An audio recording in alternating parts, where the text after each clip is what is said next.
ఒక్కొక్కసారి రైతు పరిస్థితి ఎట్లా ఉంటుంది, ధర ఉంటే పంట ఉండదు, అవును పంట విపరీతంగా దిగుబడులు వస్తే ధర రాదు. అవును. సో ఇట్లాంటి పరిస్థితుల్లో అసలు ప్రాసెసింగ్ ప్రాముఖ్యత ఏంటి, రైతుకి ఏ విధంగా ఉపయోగపడుతుంది?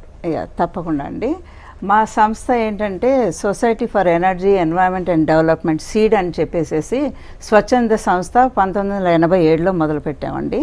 దీని ముఖ్య ఉద్దేశం ఏంటి అంటే రైతులకి మన పంటలు ఎలాగ నష్టపోకుండా దాన్ని మనం ఎలాగైతే వాల్యూ ఎడిషన్ చేసుకోవచ్చు, దాని ధరలు ఎలా పెంచుకోవచ్చు అన్న ఉద్దేశంతో మేము ఇది సంస్థ స్థాపించాము. దీంట్లో మేము సోలార్ డ్రయర్ అనే అది డ్రయర్ ఒకటి మేము డిజైన్ చేసామండి. సో ఇప్పుడు మనకు ఉన్న దాంట్లో ఏంటంటే ఎలాగ మనం పంట నష్టం పోకుండా చేసుకోవాలి, ఎలాగ దాన్ని వాల్యూ ఎడిషన్ చేసుకోవాలి అన్నదా మాది మెయిన్ ముఖ్య ఉద్దేశమే మా ఆర్గనైజేషన్ది అది. సో దాంట్లో ఏం చేస్తామంటే మన అందరికీ తెలిసింది ఏంటంటే మన India is the largest in producing the fruits and vegetables అండి. కానీ ఏంటంటే లీస్ట్ ఇన్ ద ప్రాసెసింగ్. అది దాంతో ఏమవుతుంది, రైతులకి చాలా నష్టాలు వస్తున్నాయి.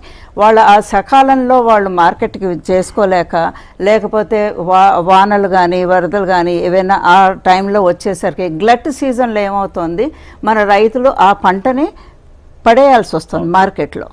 ఆ టైంలో ఏం చేయాలంటే వాళ్ళు డీహైడ్రేషన్ చేసుకోవాలి. డీహైడ్రేషన్ అనేది మనది చాలా పాత పద్ధతి.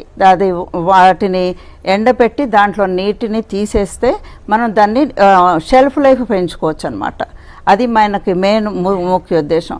సో ఇప్పుడు మామూలుగా ఏంటంటే బయట ఎండపెట్టుకునేది మనం పూర్వకాలంలో చేసుకున్న వాళ్ళు, అప్పుడు పొల్యూషన్ లేదు, పొల్యూషన్ లేకపోయేసరికి బాగా చేసుకున్న వాళ్ళు మన అమ్మమ్మలు వాళ్ళు.